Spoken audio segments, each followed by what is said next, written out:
Ah, yes, the year is 1999, and you have just run dry of Crash Bandicoot games to play. So, you decide to take on a stroll down to the video game store and see what's there to buy. And you spot something you recognize. It's Pac-Man in his first ever 3D adventure game.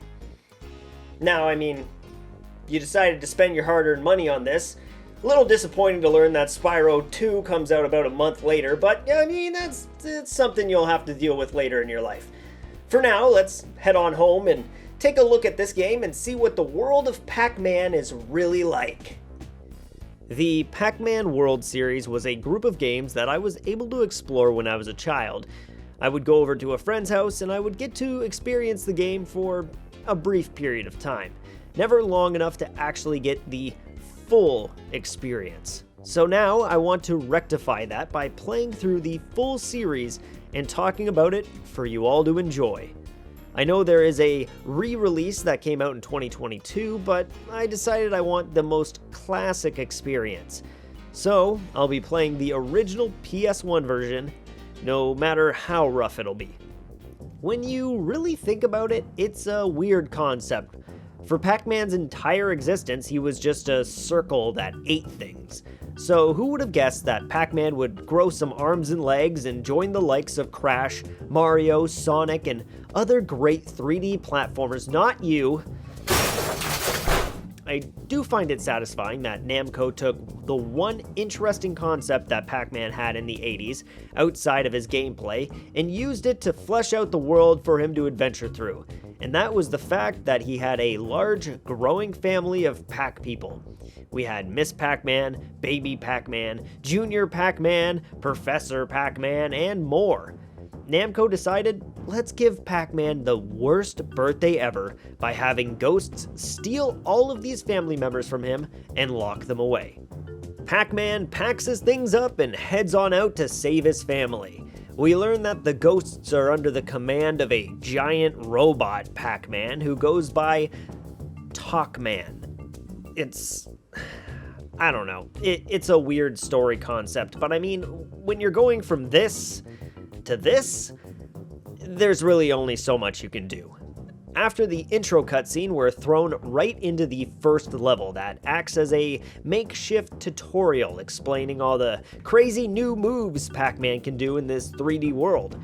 I'm pretty surprised by how much there actually is here. Remember, this is a PS1 game. Pac-Man can mantle up ledges, butt bounce, swim underwater, turn into Metal Pac-Man, throw Pac Dots, rev dash, and use Pac Dot chains. I think you can see where its inspirations come from. And it's not just this game. You'll see a ton of Sonic ideas used throughout this entire franchise. And I'm amazed someone hasn't just reskinned this game as a Sonic game. I find the series really takes the best of a lot of platformers from the time period, but still makes it unique. Games like Rayman, Sonic, and Crash Bandicoot are all noticeable inspirations behind the platforming and abilities, and I'm all here for it. After our tutorial level, we're thrown into the hub world of Ghost Island. It's a cute little space and you're given free roam of the first few areas. I think it's pretty cool that you don't have to start with the first world or play them in order if you don't want to. But I'm gonna keep things simple and just play through the levels in the order that they're presented to me in. The first world is the Pirate World, and it's a pretty fun and simple space to explore. Each world is filled with plenty to do. Platforming, enemies, fruits to collect, dots to be eaten, Pac-Man letters that unlock bonus levels, and even bonus classic Pac-Man mazes to find in each level. It adds a lot of fun to the exploration, but it kind of sucks that there's no way to keep track of the items you've collected in a level, and if you've found everything or not. Each world has 4 stages except for one, and each of these worlds, again, except for one, has a boss fight to finish off the world. The first boss fight in the game is against HMS Windbag. I actually really enjoyed this first fight. It was challenging enough to cause me to lose once or twice and didn't just follow the basic hit the bad guy 3 times and you win rules. It's pretty hectic as well, having to dodge all the cannonballs as they come flying towards you, while also having to butt bounce to fling them back at the boss. The next world is the Ruins, and the first enemy we find in here is a square Pac-Man. I really love the idea that prehistoric Pac-Man was just a square instead of a circle, and over the ages the world has slowly chipped away at him till he became the round boy we know today. The Ruins are the only world in the game with 3 levels instead of 4, but the levels do feel a little bit longer on average, so that may make up for it. There are tons of traps sprinkled throughout this world, some being annoying with the lack of iframes, making you get hit multiple times by the same trap, or others that just yeet you a million miles away. It's also home to the first really annoying boss in the game. I'd say most of the bosses in this game are just absurdly difficult for what is supposed to be a game for kids or teenagers, but Anubis Rex is just on another level. The fight starts with a cute scene where you're running away from a mummy, and if you've ever wondered what playing a game in second person would look like, well, this is it, looking through the eyes of someone else while controlling someone else. After this section, the boss fight actually starts, and the mechanics are pretty simple.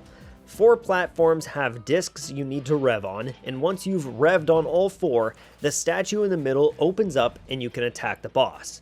Landing 4 hits wins you the fight, but trust me, it's not as easy as it sounds.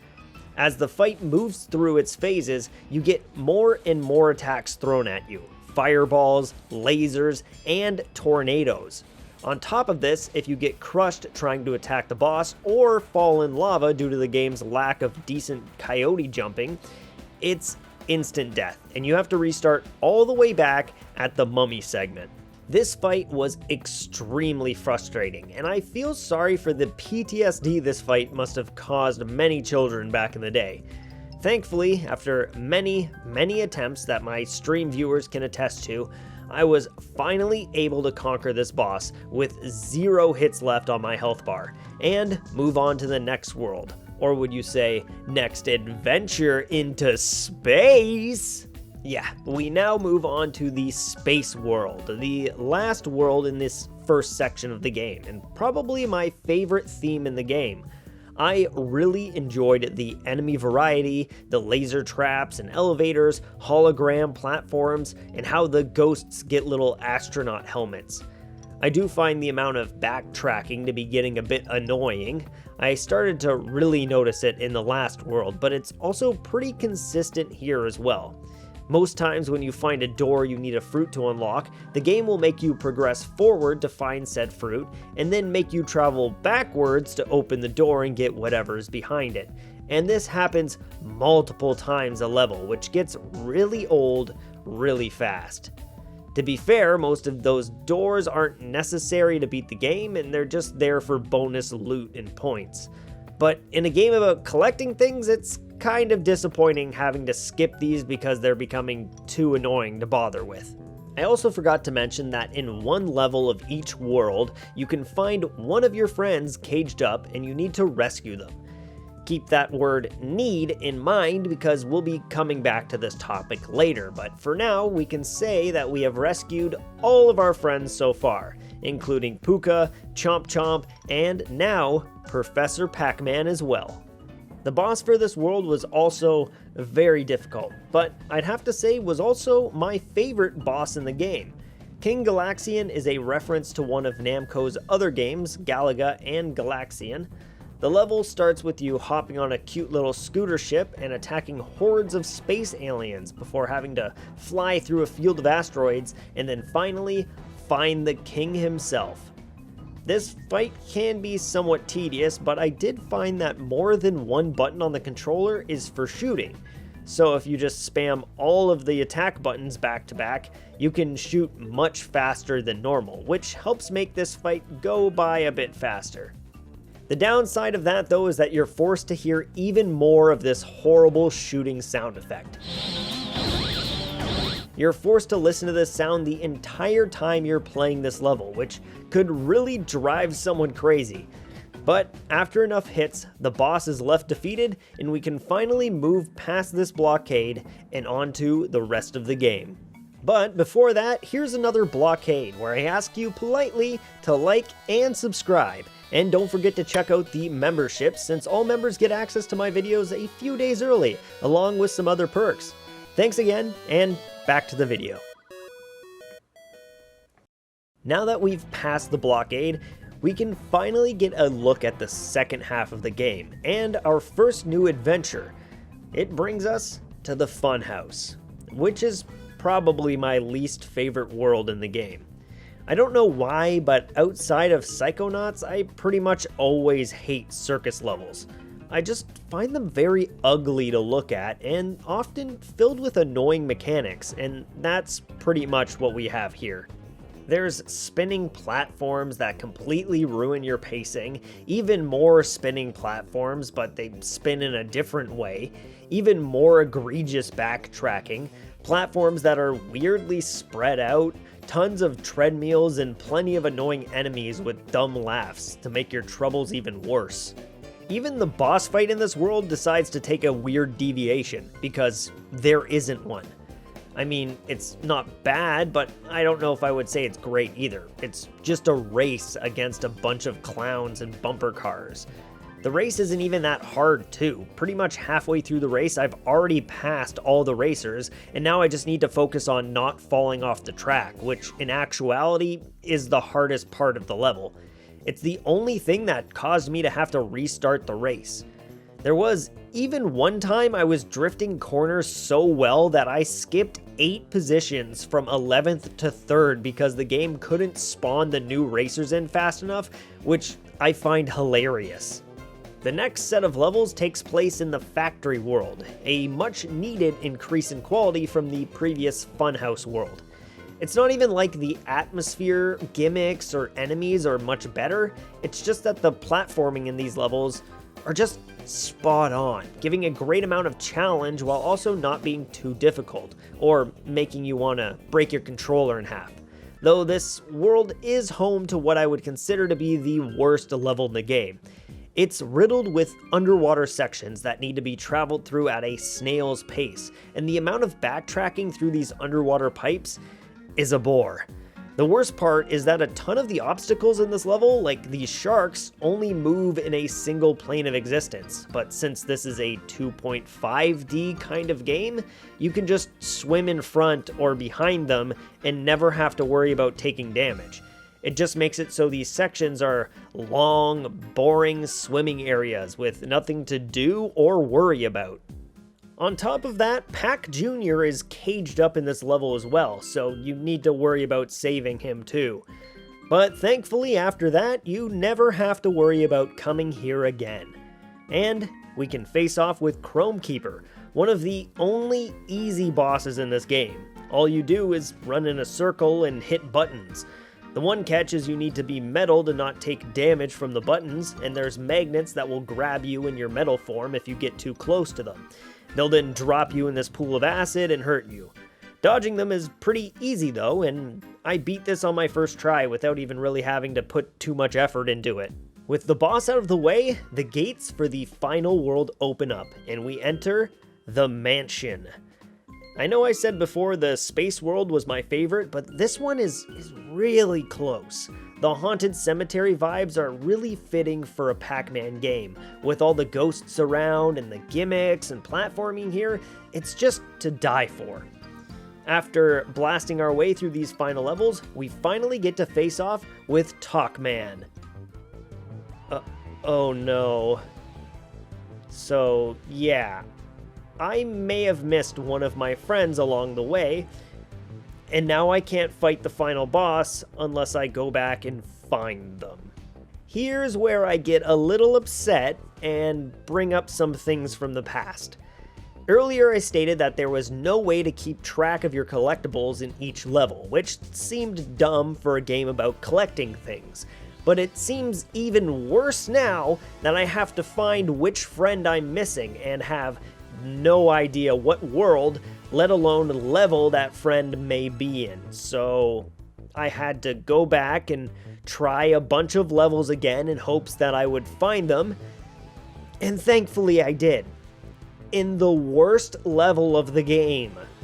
See, the friend you need to save is right here, and well, you need to go past him and swim through all these boring pipes I talked about before, and after swimming through them for a while and finally progressing far enough, you just might forget about that friend. And then when you're on your way backtracking again through the pipes, you might just, take a right here to leave the level instead of a left to backtrack even further to save your friend.